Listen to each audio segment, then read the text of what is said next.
If you read my email this week or you looked at my blog, then you read my rant about this textese and what's happening to our language as a result of it. It all got started with somebody sending a TY, but it's way, way, way beyond that now. I haven't been able to let it go. And I'm not going to let it go yet. I'm not done with this yet. I feel like Elihu in Job 32 when he said in verse 18, I am full of matter. The Spirit constraineth me, within me constraineth me. Behold, my belly is as wine which hath no vent. It is ready to burst like new bottles. I have been like that all week. My blood pressure has been up. It's a wonder I haven't had a stroke. I literally feel like you described it there.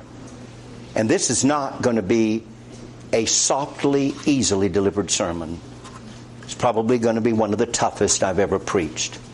I'm not going to cut you much slack today. And if you think that I am overreacting, you have already been poisoned. Your brain has already started to go soft with the digital invasion. Now, my reason for my concern, I have several. And let me say this, it is my intention at the end of this service to explain to you why I am in such an outrage. I will show you why. I have precedent, and it will be a precedent against which you will have no argument. There is nothing more important for you to deal with in your life than language, words, how you hear things and how you say things. And you might respond with, well, wait a minute, Pastor Mott. Isn't God more important than language? Can anybody think of an answer to that question? Exactly. That's it. Jesus Christ is called the Word. He is the quintessential language. The Trinity exists in the perfection of linguistic communication one with another. God is the author of all language. And do not forget the solemn words of Psalm 138 and verse 2. The last expression in the verse, for thou hast magnified thy word above all thy name. Does that make language important? When God even puts it above His own name? It is important for us to understand that the battle between good and evil that is waged in this war, which is ultimately the battle between God and Satan, Yes. is a language war. Yes. It all started when God said, in the day thou eatest thereof, speaking of the tree of the knowledge of good and evil, thou shalt surely die. Satan came along with his language, his version. Yes. Yea, hath God said? Is that what he really meant? And before it was over with, he says, ye shall not surely die, taking what God said and making it the exact opposite. That's it. Using language to destroy language. It is a language war. And the psalm that I read to you this morning, that God willing we will get to, but just not yet, will underscore that when I highlight some things that we read together. I sent a copy of my email to Dr. Benjamin Townsend, my pastor friend in Mesik, and also to Keith Hoover, my pastor friend in Mesik. I got this reply from Dr. Townsend. Well done, my friend. I could not agree more and wish I'd said it myself. It has always been a pet peeve of mine about the dumbing down of our language. The first time I heard the word devo, short for devotions, I just about lost my mind. Why would a man get that worked up over something like that? I will explain why. But he ended this missive to me with a sentence that is worth its weight in gold. When we lose words, we lose the ability to communicate the Word. That's right. Couldn't have said it better myself. I have a fabulous book. Well, no, I want to give a quote from Webster's Dictionary of the English Language first. Because you see, words, language, is essential to logic. Logic is the reasoning process we utilize when you collect facts and draw a conclusion from those facts. You connect dots in order to understand issues. That's logic in process. That's reasoning in process. What do we often say of people when they don't understand something or don't get something? What do we say? They don't connect the dots. They don't think logically from this to this to this to this, and therefore this is obviously the truth. In Webster's Dictionary of the English Language, logic is defined thusly: the purpose of logic is to direct the intellectual powers in the investigation of truth and in the communication of it to others. When we lose our ability to think logically and connectedly, we lose the means of arriving at the truth. Yes. You think somebody out there doesn't know that? And that's why there's an all-out attack on our language. I have an excellent book that I wish would come back into current print. I would probably insist you all get it. Conrad, you were the one that recommended it to me many, many years ago. I still have it. God in heaven only knows how much I've used it. It's called English Composition, a Barnes & Noble outline by C.H. Vivian and B.M. Jackson. Tremendous book on writing, clear thinking, grammar, tremendous book. In this book it says, good writing, and might I insert as well, good speaking. Good writing depends upon clear thinking. We cannot write well unless we have something sensible to say. Conversely, clear thinking depends upon the careful use of language. We cannot think clearly unless we formulate our ideas precisely in words. Essential to logical reasoning is the ability to say accurately what we mean. Without words, we cannot think logically. God created us rational beings, not brute beasts. Right. And that which distinguishes man from beast is his ability to think in language, to communicate in language instead of in howls and whines and grunts as we hear in modern music that doesn't even deserve the name. That's right. Amen. The Bible describes the human tongue as our glory. Yeah. My glory rejoiceth, meaning my tongue. Because this is the glory of man, his ability to express his thoughts and to communicate in words, sensible words, words that make sense, that communicate ideas. Now I know you're all excited about this series that I have started last week on the word of the truth of the gospel. And while I am not going to go today where I had intended to go because I have just gotten so on fire about this issue of language, do not think that I have departed from my subject. In fact, you have my permission, to Joe, to put the title of this message, The Word of the Truth of the Gospel, and as a subset, The Language War. Because you see, the gospel, as I pointed to you last Sunday, is the word of truth. Yes. It is the word of the truth of the gospel. And I pointed out to you that inasmuch as it is the truth, all of its propositions are logically consistent with each other. And the way we recognize the false gospel is we see the contradictions in it. But if we can't think logically and rationally, we won't see that. It requires the ability to think logically. in order to grasp the propositions of the gospel and to be able to communicate the propositions of the gospel. So Satan, by perverting and destroying language, is destroying our ability to think and reason and clearly communicate, which are all essential to understanding the gospel. So that ultimately, the war on language is a war on the gospel, which is a logical proposition. And God help me, I will show that. You need two things in order to understand the gospel. You need the scriptures that state its propositions, and you need the reasoning power to grasp them.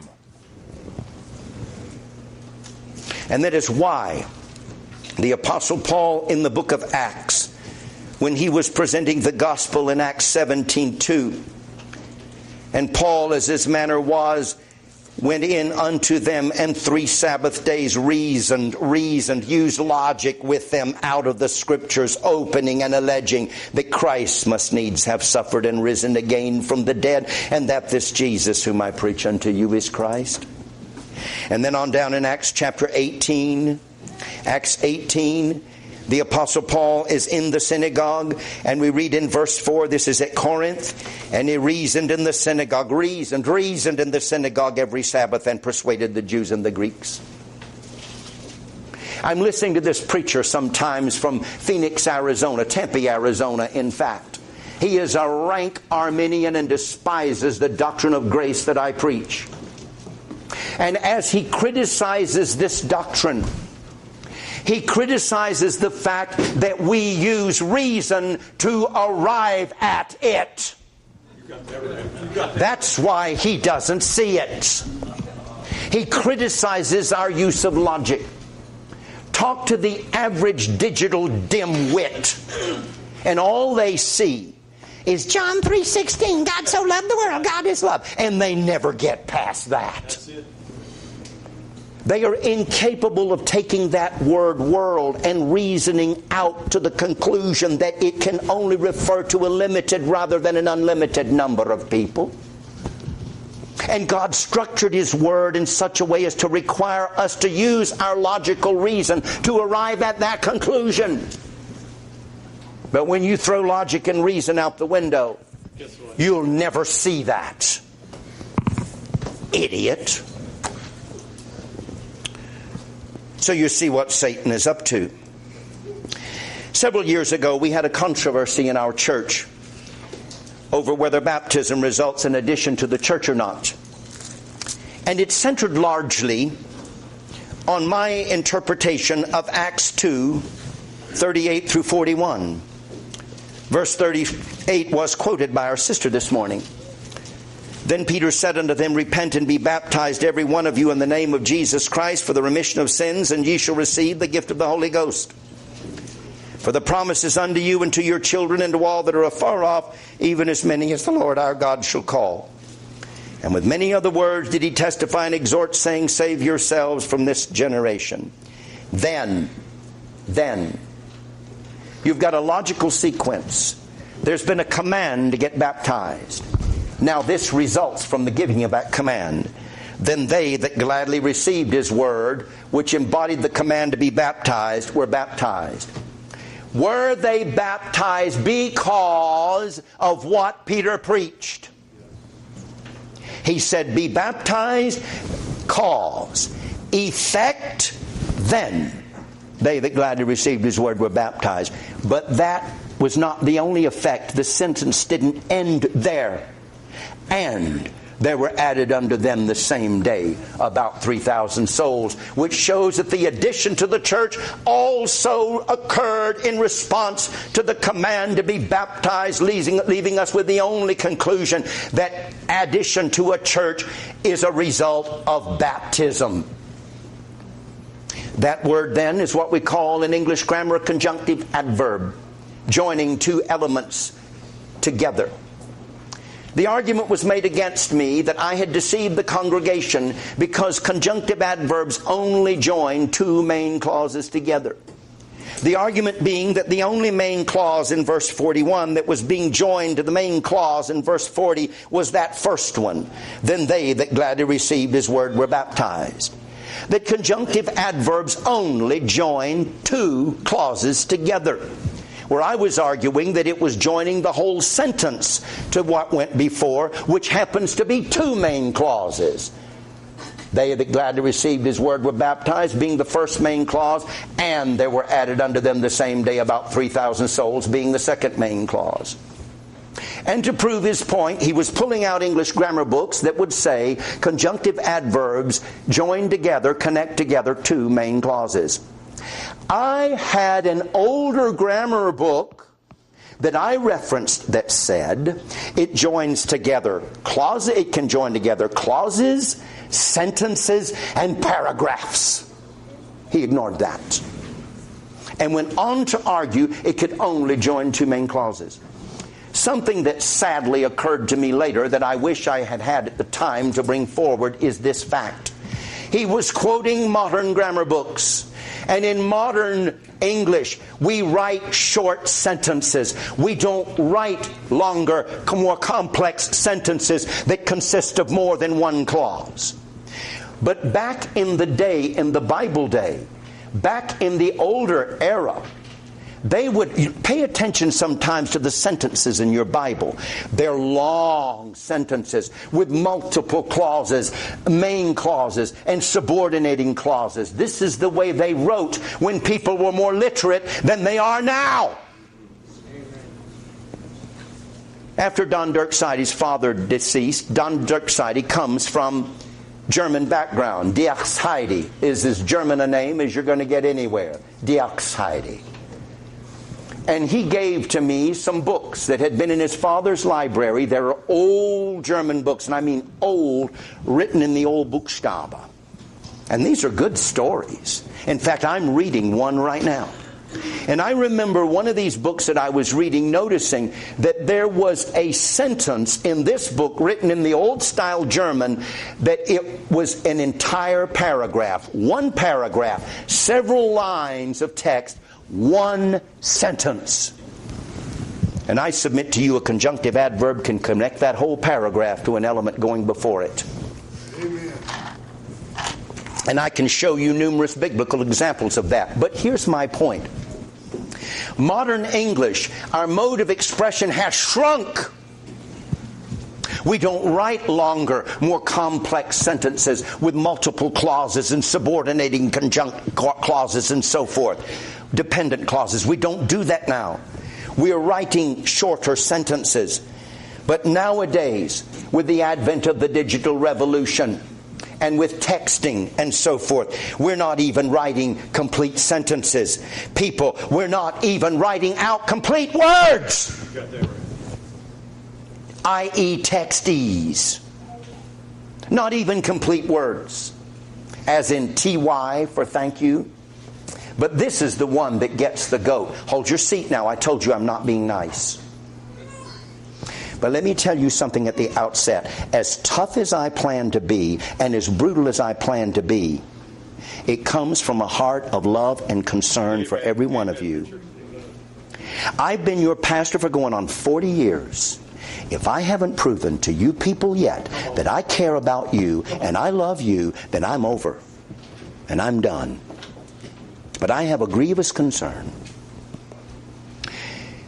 Now, you take the word okay. O-K-A-Y. We abbreviate it as it is to O-K instead of O-K-A-Y. It is not uncommon nowadays. You text somebody something like this. I'll meet you at the restaurant at 6:30. And this is the response you will get. K. Too damned. I said it on purpose. Lazy to type an O in front of a K. I thought these devices were supposed to save us time. Must not be doing a very good job if we're in such a hurry we can't even type an O in front of a K.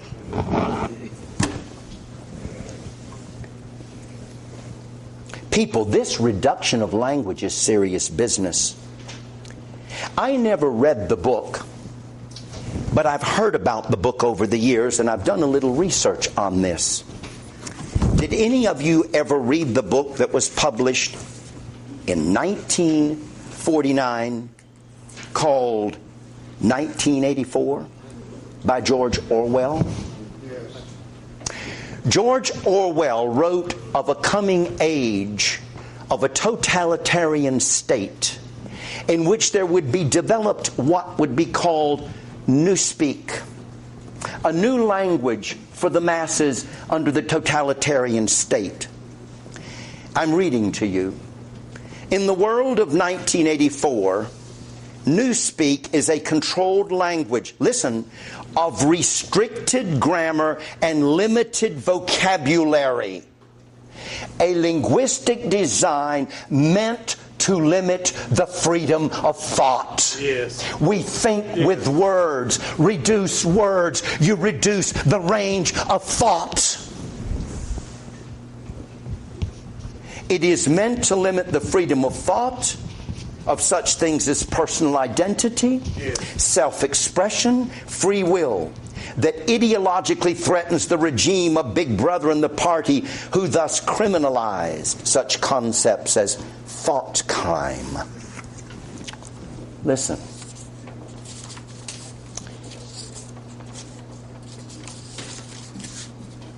In Newspeak, root words function as nouns and verbs.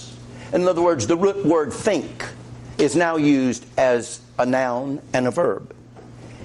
Root words function as nouns and verbs, which practice further reduced the total number of words available to the speaker. For example, think is both a noun and a verb. Thus, the word thought is not required to communicate think. What is your think instead of what is your thought? Write out your thinks rather than write out your thoughts. Get rid of the word thought. And therefore, thought can be abolished from the language. The party also intended that Newspeak be spoken in staccato rhythm with syllables that are easy to pronounce. We don't want long, complicated words, which shall facilitate automatic and unconscious speech, thereby diminishing the likelihood of critical thought. Develop a language that destroys the ability of people to think critically and rationally and therefore think their way out of a lie. The linguistic design of Newspeak is for thought control. By diminishment of the user's range of thought, which is realized with a minimal vocabulary of limited denotation and connotation. Oh, but get this one. As a controlled language, Newspeak influences and limits thought by decreasing the range of expressiveness of the English language, wherein words serve as nouns and verbs. But then here's one word they have inserted. Listen to this, people. Listen. This is a word they have inserted in Newspeak. It is the word black-white. Black-white.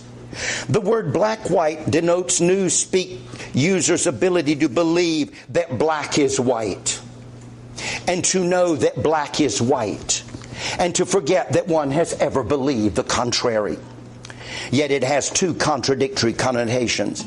Applied to an opponent of INGSOC, that's English socialism, applied to an opponent impudently claiming that black is white in contradiction of the plain facts, and applied to a member of the party, a loyal willingness to say that black is white when party discipline demands. Moreover, as Newspeak, the word black-white is an example of the party's doublethink, which rewrites the past. It was brought to my attention, my son-in-law Jared brought it to my attention. They're not only people shrinking the language, shrinking the vocabulary, they're shrinking the history. That's right. And rewriting the history. I graduated from Forest. I did not graduate, sorry. I graduated from Woodlawn High School in Birmingham. But I went to Forest High School in Jacksonville, Florida. Forest High School was named after one of the great Confederate generals, Forrest. I forget his first name. Bedford Forrest. That's what the school was named after. I looked at that section of town online the other day. They've changed the name of the school. Yeah. They've changed the name of the school. They're wanting to take down some of the stained glass windows in the cathedral in Washington that commemorate some of the Confederate generals. Robert E. Lee was one of the most respected men in the United States before the Civil War, during the Civil War, and after the Civil War. Yes. Everything the South contended for and everything they tried to was not wrong.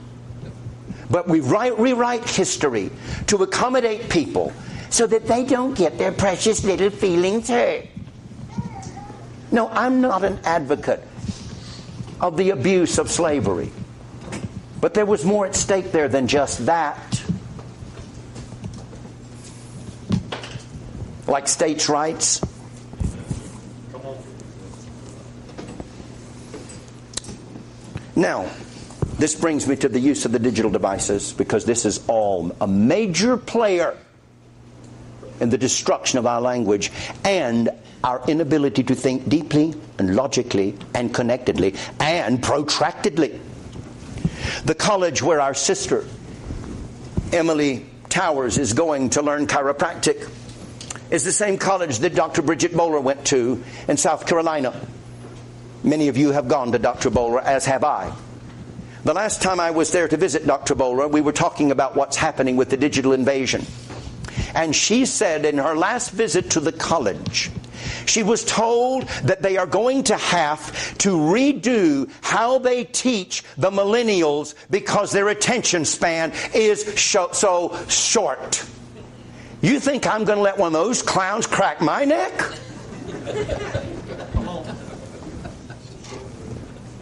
Because everything's in little bites. Fast, fast, fast, fast, fast. Distraction, distraction, distraction, distraction.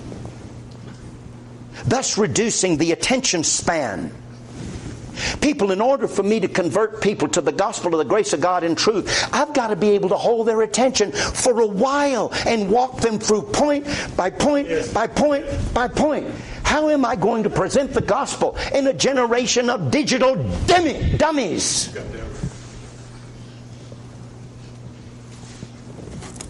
Satan knows what he's doing. In the book that I had the men go over in the men's meetings called The Digital Invasion by Dr. Archibald Hart, Dr. Sylvia Hart-Fredged, that I referenced in that email this week, they said,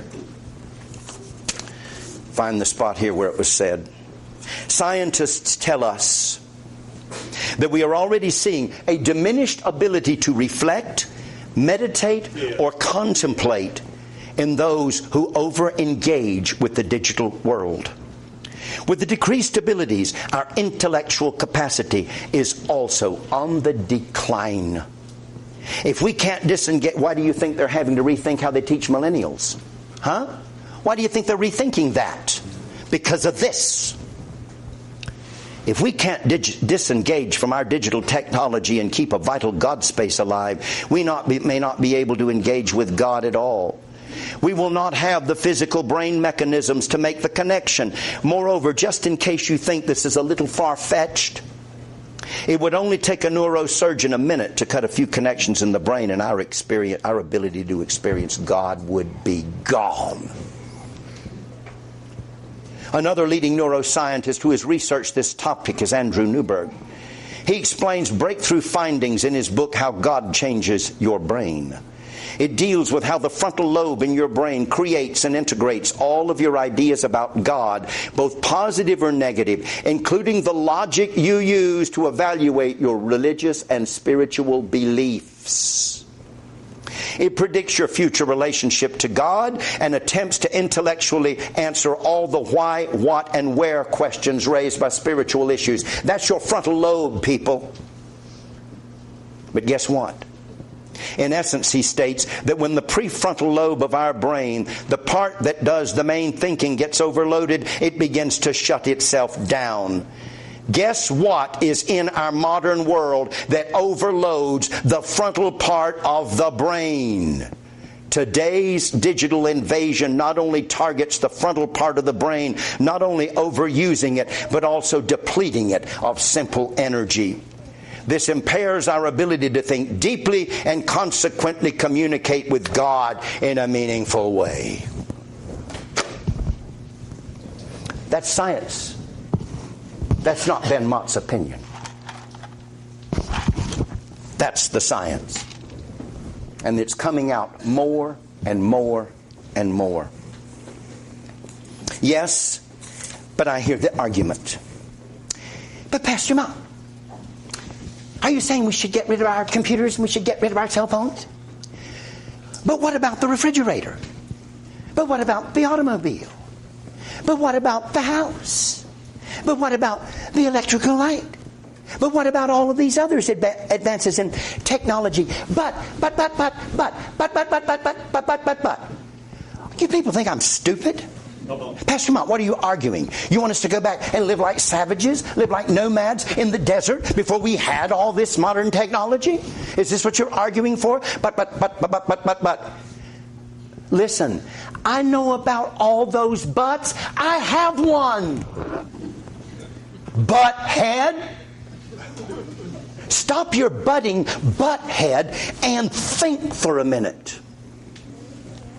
Because there is a huge difference between a technology that keeps our meat frozen and our milk cool, a technology that gives us light to walk in our dark houses, a technology that heats our water so we can take a hot shower, a technology that enables us to go 50 miles in the space of an hour, and a technology that changes how we think, changes our brains, how we process information, how we communicate, and thus changes what we are. And as far as this thing of going back and living like savages, butt brain, think.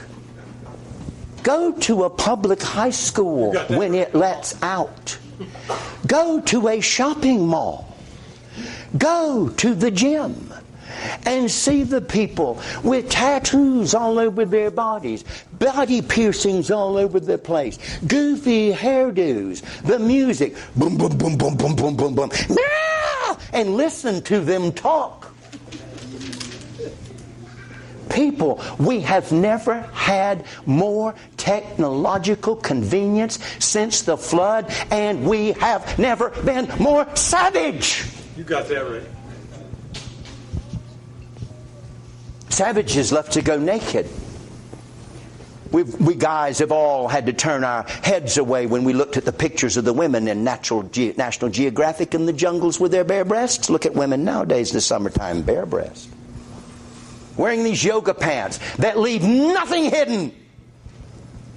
All the curves and the shapes outlined, and what person with half a brain doesn't know men are turned on by that.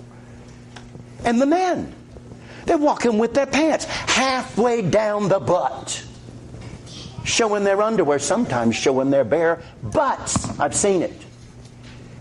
We are living in the butt generation, people. I'm serious. When you hang around the gym, you realize that more premium is placed nowadays on having a beautiful butt than having an educated brain. You got it. We are living in a butt society. The butt end of civilization. Right at it. And furthermore, let this sink down into your digitally damaged brains. The statement I'm about to make. I want to leave it with you. Don't forget it. It's not complicated. Listen. Convenience does not equal civilization. That's it. Just because the two words begin with a C, they don't mean the same thing.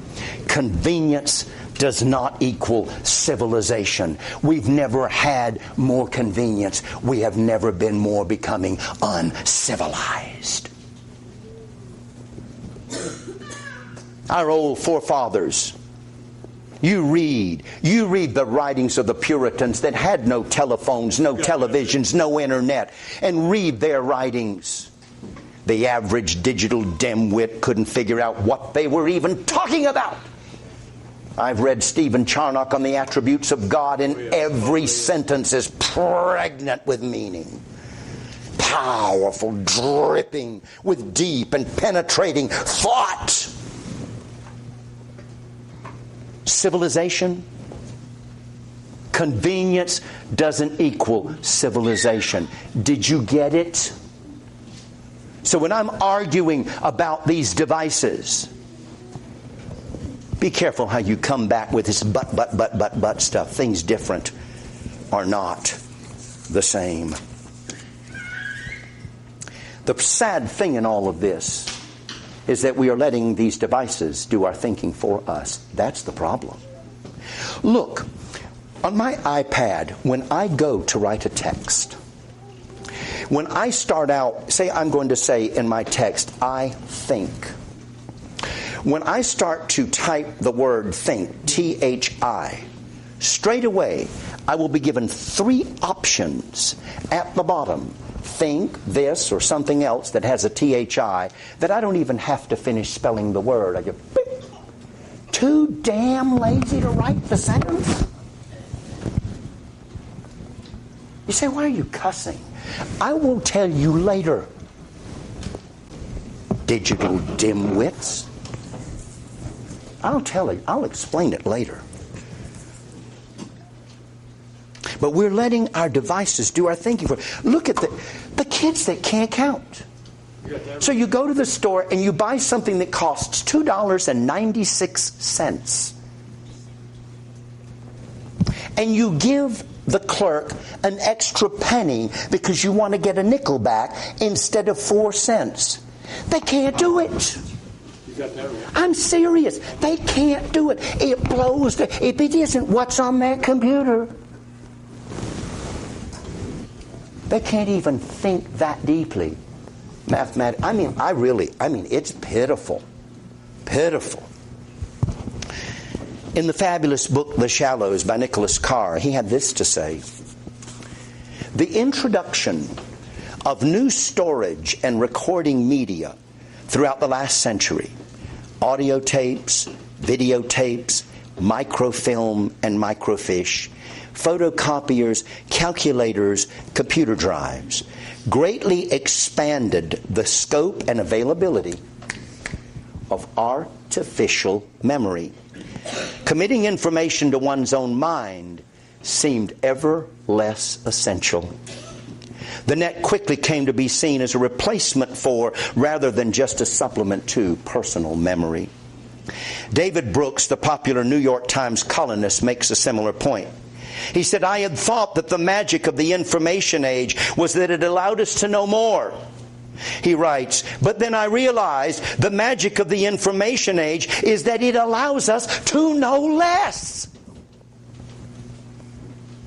Perfectly fulfilling the prophecy that Paul made regarding the perilous times in the last days when he said they'll be ever learning and never able to come to the knowledge of the truth. We've never had more knowledge at our fingertips only to know so far less. Why do I have to bother to remember? All I've got to do is ask Siri. I don't even have to type it on the screen. The only problem is Siri doesn't understand plain English half the time. Rather than memorize information, we now store it digitally and just remember what we stored. As the web teaches us to think like it does, he says, we'll end up keeping rather little deep knowledge in our own heads. Dan Tapscott, the technology writer, puts it more bluntly. Now that we can look up anything with a click on Google, he says, memorizing long passages or historical facts is obsolete. Memorization is a waste of time. Is it? Is it? When in 1892 lecture before a group of teachers, William James declared that the art of remembering is the art of thinking, he was stating the obvious. Now his words seem old-fashioned. Turn in your Bible to Matthew 16. People do not sacrifice the exercise of memory to digital devices. Don't sacrifice your mental functions to those digital devices, thus causing your brain to go soft, your ability to think deeply, connectedly, and protractedly gone.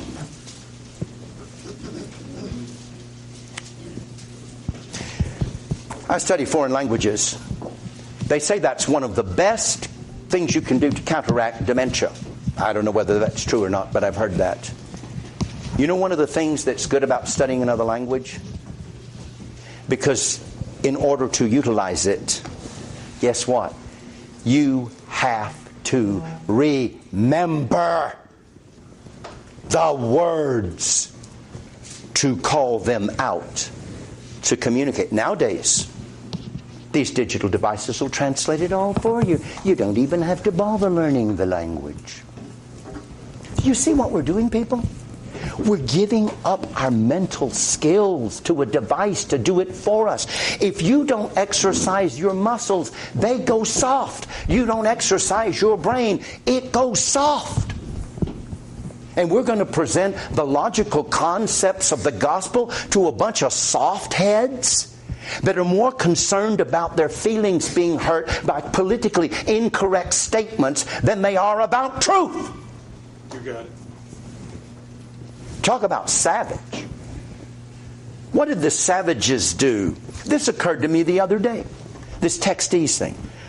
I remember when I first got a cell phone and I used it in the Philippines, and I did a lot of texting because in the Philippines that's the principal mode of communication. Landlines are very expensive and using their phones are expensive, and the people are poor, so they text like crazy.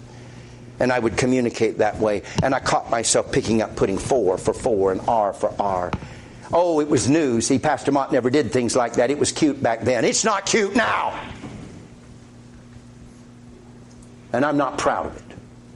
Because you know what happens? We jump on these bandwagons, people, and we don't even think about what we're doing. Haven't I taught you all? Search and try your ways. Think about what you're doing when you do it. And I got a brainstorm the other day.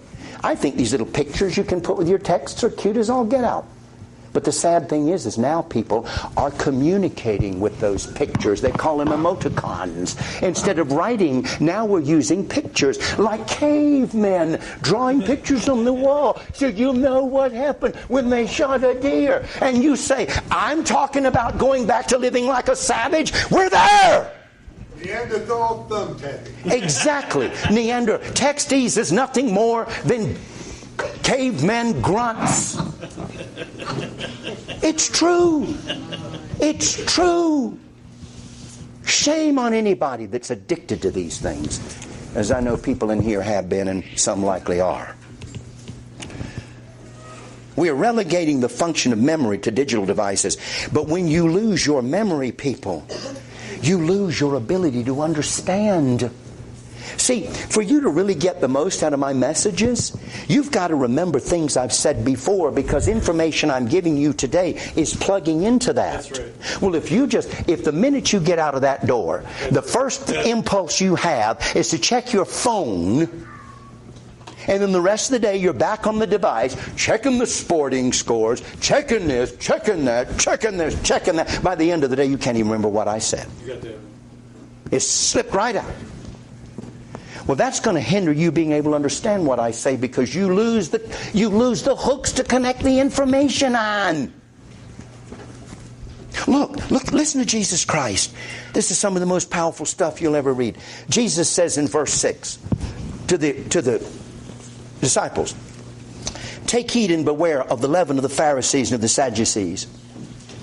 And they reasoned among themselves, saying, "It is because we've taken no bread." Which when Jesus perceived, he said unto them, O ye little faith, why reason ye among yourselves, because you bought no bread? Do you not yet understand? Neither remember the 5 loaves of the 5 loaves of the 5,000, how many baskets you took up? Neither the 7 loaves of the 4,000, how many baskets you took up? How is it that you do not understand? You see, the point is, they didn't understand because they didn't remember. You lose your ability to remember. You lose your ability to understand. Anybody that has ever had the horrible, horrible misfortune of a loved one falling prey to Alzheimer's disease, where they lose their memory, understands what I'm talking about. You try to carry on conversations. They can't grasp what you're saying because they forget it as soon as you say it. And what happens is that when people lose the ability to remember, they lose themselves. When your loved one can't remember, you lose the person you knew, because memory goes into what we are. And this is why they will say things they never would have said before, because they don't remember what they were before. All of those restraints and customs and habits that were part of their persona are gone. This is a media that reaches in and cuts out what makes us human, rational, and able to understand. With the advancement of digital technology, look at what's happening to people's linguistic ability. Now, this is where it's going to start to sting. This is where it's going to start to hurt.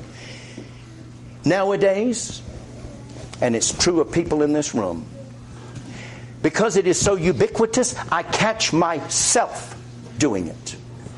A few years ago, Jim Wood issued a criticism. He said, "You're using the word actually a lot in your sermons."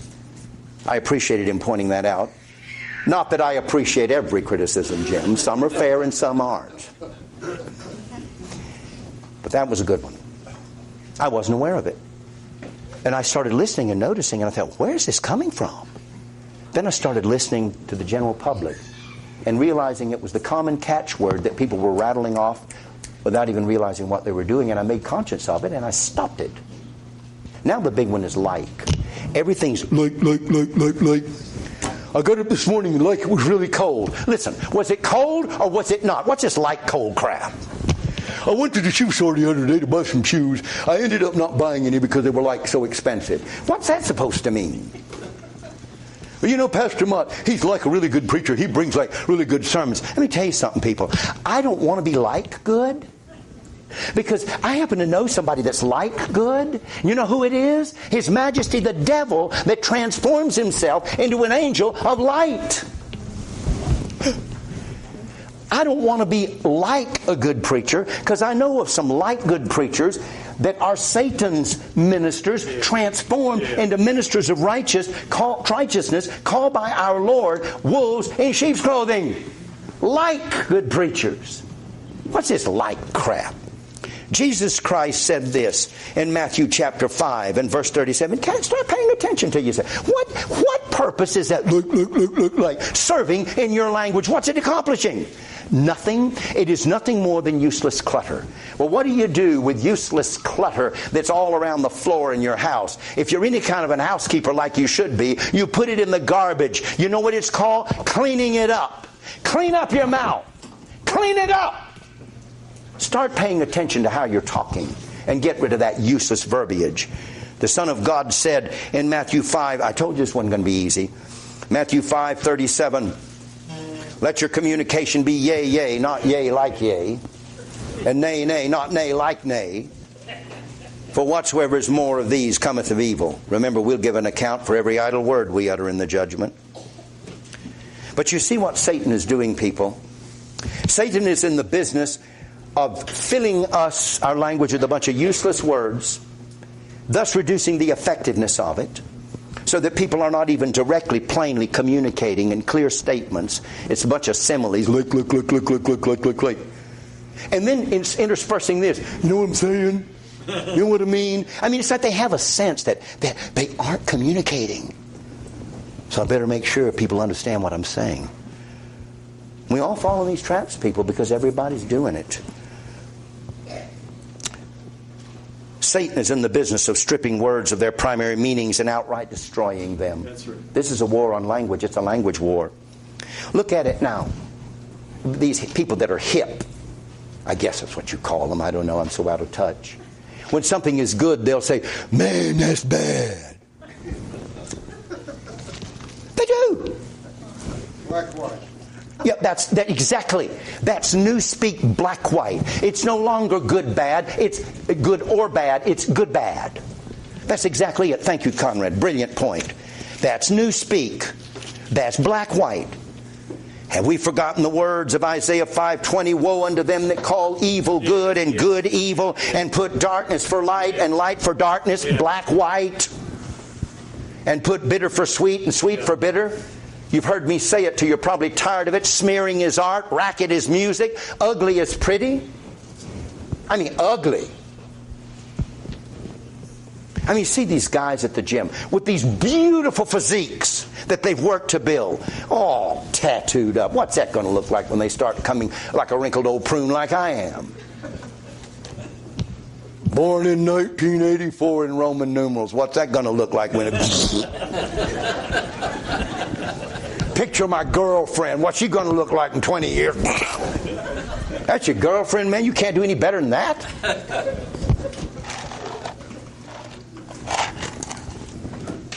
Lord have mercy. Oh, Pastor Monty, you saying we should go back living like savages? Come on, don't insult my intelligence. We are living like savages. Gay means sodomite. Yeah. Satan is using language to destroy language, which brings me to a point. Go to Psalm 140. I got to get this message done. But I'm on a roll. And I'm full of matter, and I got to get my belly vent. Sorry, Emma, this isn't exactly a real sweetie sermon on the day that you made your confession of faith. But you know what?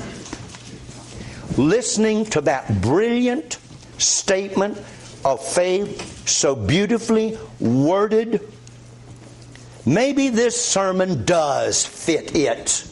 Yes. Maybe this is just the time to say it. From a child. Out of the mouth of babes, said the Son of God, is thou ordained strength. And when we've got children that can talk better than grown adults, it's a shame. My prayer for the young people in this church is constantly, let our sons be as plants grown up in their youth, and our daughters as cornerstones polished after the similitude of a palace. And you young people back there, if you've fallen into that like trap, clean it up. Amen. And set an example to your friends of how people, Christians, Bible believers, are supposed to talk. We say, well, I like to go to the Detroit church because the church is into the Bible. But is the Bible into us? Amen. Speak as the oracles of God, the Bible says. Phew. We've obviously got a war of words. Language is one of the most powerful forces in the universe. It is a wonderful force for good. It is a great means of edification and construction. My friends, God built the universe with language. But in order for language to be constructive and useful, it must be contained and managed by careful definition of its terms, proper grammatical structure, linking the words together to make clear thoughts, communicating ideas clearly with proper intent.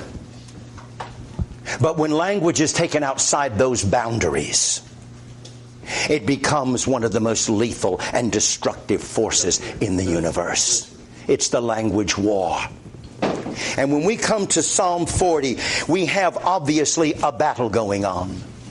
And the psalmist interceding with God in the midst of this battle. He is under the assault of the violent man, of the evil man that are continually gathered together for war. But one of the things that jumps out of the page as we read this psalm is this is a language war. Because look, verse 3, they have sharpened their tongues like a serpent. Yeah. Look at a serpent when he's ready to strike. Yeah, you get there. Sharpening his tongue for the strike. When we think of these sharpened tongues, let me compare a few passages here just quickly. In Psalm chapter 52 and verse 2 through 4. I'm sorry. Thy tongue deviseth mischiefs like a sharp razor, working deceitfully. Thy tongue deviseth mischief like a sharp razor, working deceitfully. Thou lovest evil more than good, and lying rather than to speak righteousness. Selah. Thou lovest all devouring words, O thou deceitful tongue. The tongue can edify, the tongue can devour. It can be healthy, it can be lethal. Yes. Depending on how it is used. It is a war of words. Go on down to chapter 57 and verse 4, Psalm 57:4.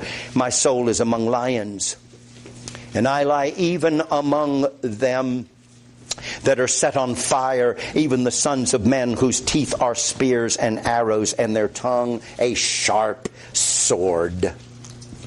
Psalm 64, 2-3.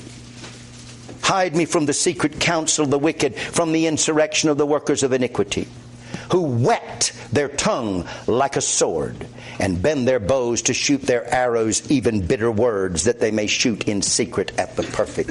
Suddenly do they shoot at him and fear not. And then lastly, Proverbs chapter 30 and verse 14. There is a generation whose teeth are as swords, and their jaw teeth as knives. The wicked are sharpening their tongues like swords. Sharpening their tongues like swords. When you sharpen a sword with the application of friction, you are doing it for the purpose of maximizing the destructive effect of your weapon so that it cuts deeper, faster, and more lethally. And the devil is doing that with language. None of this stuff is happening by accident. This is happening by design. To make the misuse of language all the more lethal. And destroying men's ability to think and rationally perceive concepts as they are presented by God in His Word. Just as Paul described it when he said we're to be delivered from, that we be not children tossed to and fro with every wind of doctrine by the sleight of men and cunning craftiness whereby they lie in wait to deceive, using their ingenuity to maximize the lethal effect of their deception. Now, one of the things I will get through, I think I still have your attention. I kind of quasi think I do. If I don't, get with it. But one thing that I have told you before, listen to me, people, this is dynamite. This is dynamite. This makes me almost want to tremble when I think about this. In the book of Job 38 and verse 35, canst thou send out lightnings that they may go and say unto thee, here we are? This is eerie. Because you know what lightning is?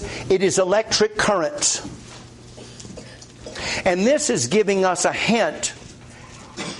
Not a hint, it's letting us know that electric current can be utilized to send messages, to communicate, to take what we do with our tongues when we say words and transport them at lightning speed. Wow. But who does not know when you talk about lightning, you're talking about something that can be deadly. How many people have died from lightning strikes? Lee Morrison witnessed his own father struck dead by lightning. How many forests have been destroyed by lightning? How many homes, villages have been destroyed by fires ignited by lightning? Electric current can be very destructive. Now, it can be very constructive. That's right. For example, when you properly harness electric current, you can use it to accomplish work. We do it all the time. But electric current not properly managed and contained is destructive. It's lethal. Many have died from electric shock because of the mismanagement of electric current. Are you seeing an analogy here, people, between language and electric current? Language properly channeled, properly managed is constructive. Not properly managed is destructive, just like electric current. Improperly managed language is lethal. Improperly managed electric current is lethal. Misuse of electric current can be lethal. So guess what? You take language, this potentially lethal thing when mismanaged, and you put it on the back of electric current, this thing that can also be so potentially lethal, and you send it throughout the earth. You have exponentially maximized the destructive potential of the tongue beyond anything you and I can imagine. Now let me show you something that should blow your socks off. Turn over to James chapter 3. And remember what happens with improperly managed electric current. It creates fires, destructive fires. James 3 and verse 6. The last phrase of verse 5. Behold, how great a matter a little fire kindleth. And the tongue is a fire, a world of iniquity. So the tongue is a fire. So is the tongue among our members. And it defileth the whole body, and setteth on fire the course of nature, and is set on fire of hell. That word course comes from a word that can also be rendered wheel, referring to a circuit. You take the lethal power of the tongue and you put that on the back of electric circuit and send that thing running, and it'll traverse the whole course of nature, go round the world wreaking destruction, which is exactly what it's doing.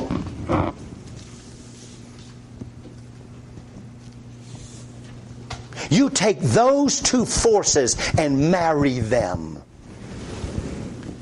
Oh yes, but you can take the truth and put it on the back of electricity and send it out. Yes, I agree with that, and yes, it accomplishes some good. But I find it passing strange that I've never had more exposure in my life through electronic medium, digital medium, of my messages and less return. When we read of the times of the apostles, when they didn't even have a printing press, and they turned the world upside down. Because you see, God says, it's not by my power, nor by might, but by my Spirit.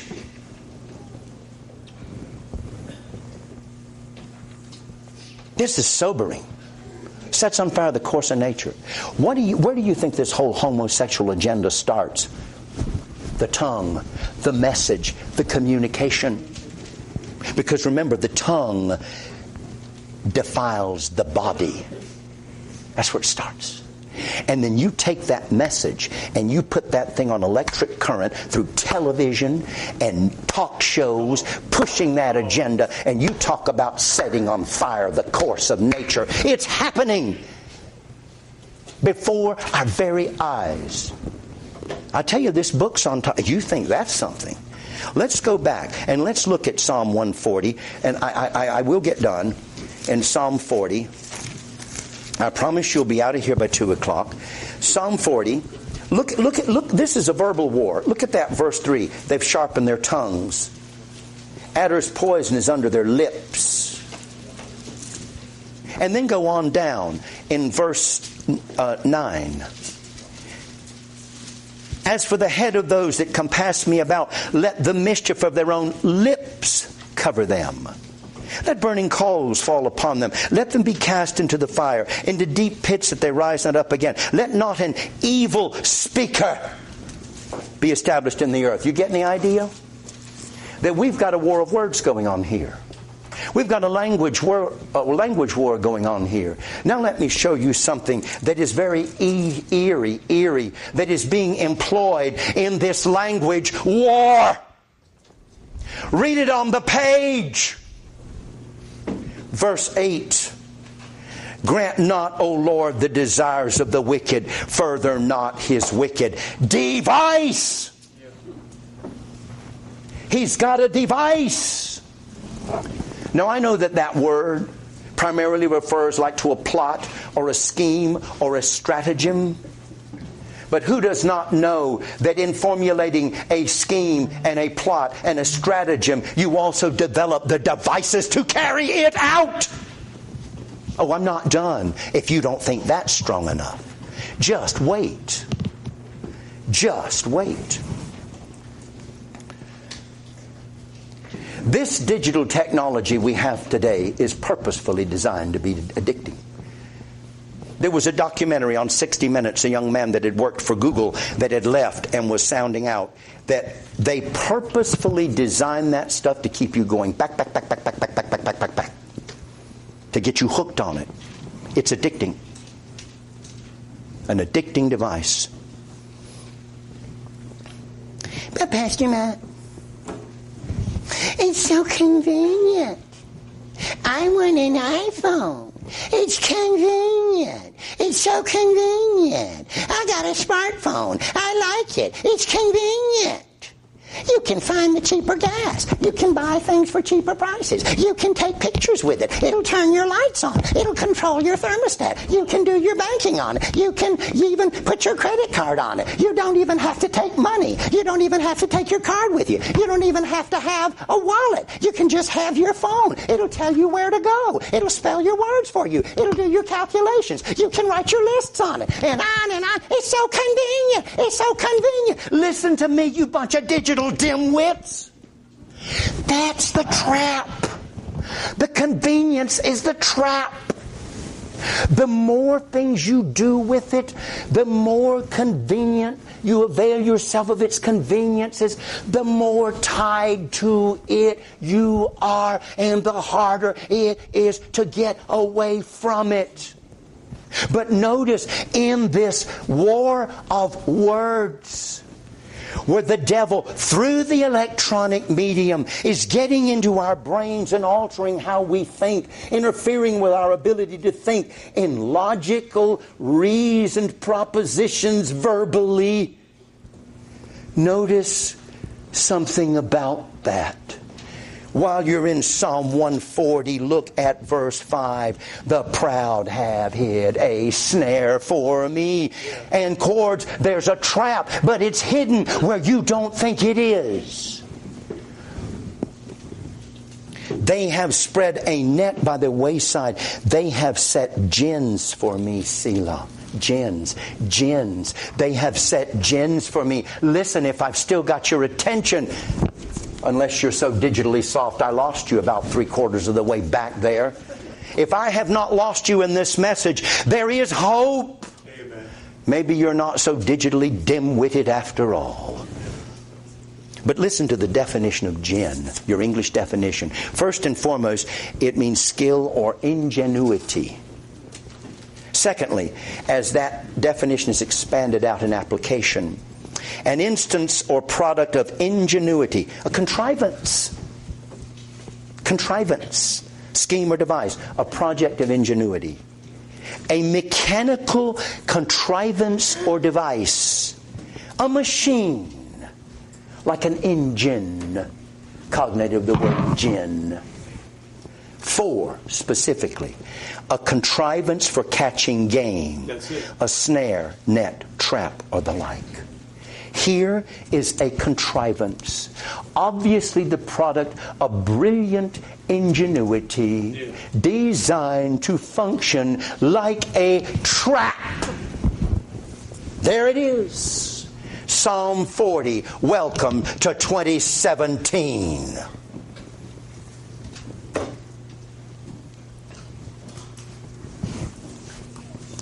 Now, I know the digital technology is here, and I'm not going to preach it away. I'm not that stupid. Some of you are required to have it for your jobs. Others of you just have it because you want it.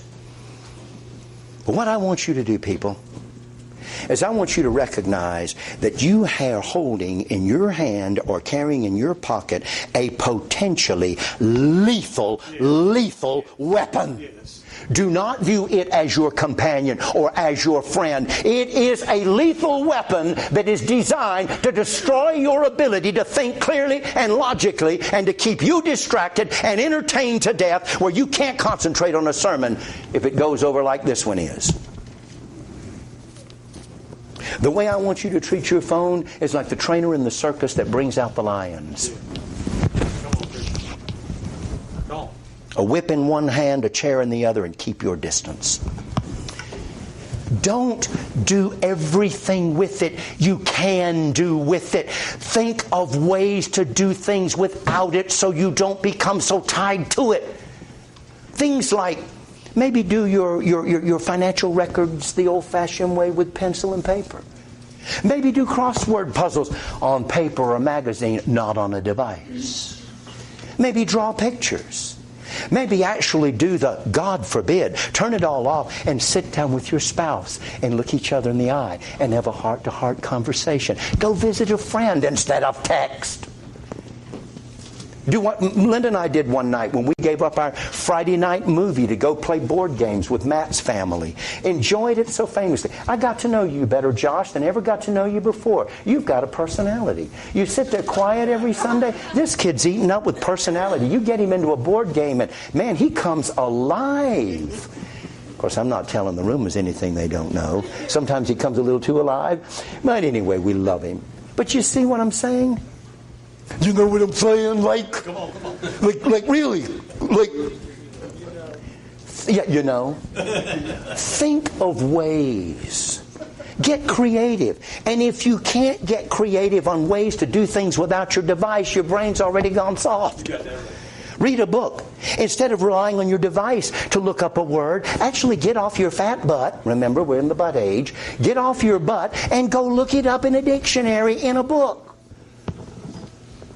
Old-fashioned way. Make lists on paper with your hands. And don't take it everywhere you go. If you go out to the barn or go out to the yard, leave it inside. Put distance between you and that lethal lion in your pocket that's out, was designed by the devil to destroy you. Don't see it as your friend. Think. That might be a good thing for a discussion at a men's meeting. Things to do without a device. Greg's not here today, Jim, but you'll pass the idea on. And then lastly, Pastor Mott, what's all this stomping and raging and name-calling, digging dimwits and butt heads and digital dummies and cussing and saying damn in the pulpit? What Pastor Mott, whence comes this? Are you ready now? Turn over the book of Nehemiah, but I want to ask you a question. Conrad, you were a Marine. You are a Marine. Jim Wood, you are a Marine. Ed, you were in the Army. Dennis, you were in the Army. Jason Coravilla's not here. I'd call him as a witness. When you guys were in basic training, how much regard did your sergeants have for your pitiful little feelings being hurt? Did they ever cuss you? Did they ever call you names? They used their fists to let us feel. Yes. You know why they did that? For the same reason I'm doing this today. To toughen you up for the battle. But let me tell you something about those old commanders that were so tough on their troops. These are the same men that would weep in silence for the battle they would send their boys into. Would weep in secret. The reason for this today is to toughen you bunch of nipple-sucking babies. Get off the breast of the cell phone. And be men. And think for yourselves rather than letting someone else think for you like little babies need.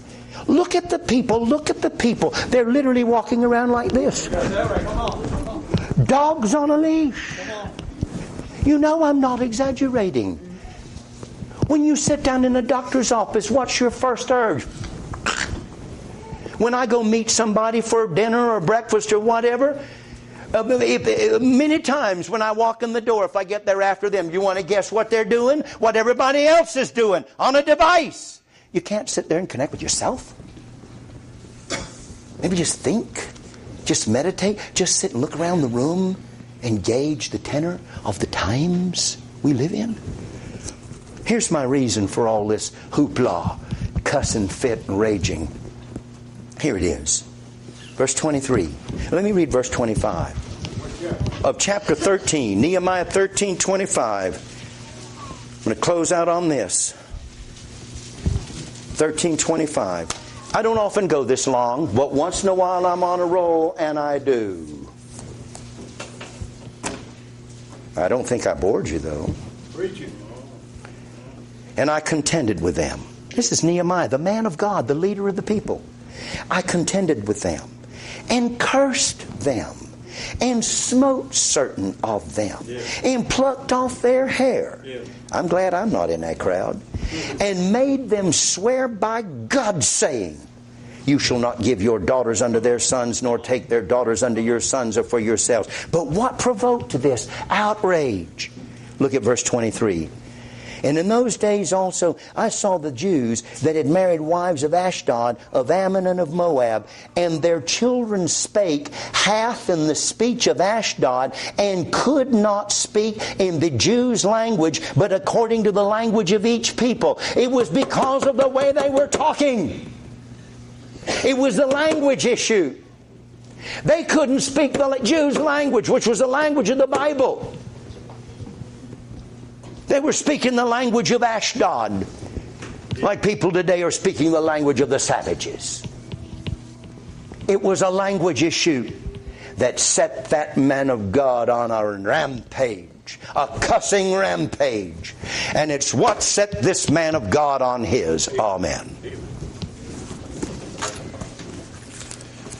Well, we'll get back, we'll continue, God willing, on the theme of the word of the truth of the gospel next Sunday, unless somebody sends me something in the week that gets me on another rampage. I bet I don't get any emails this week.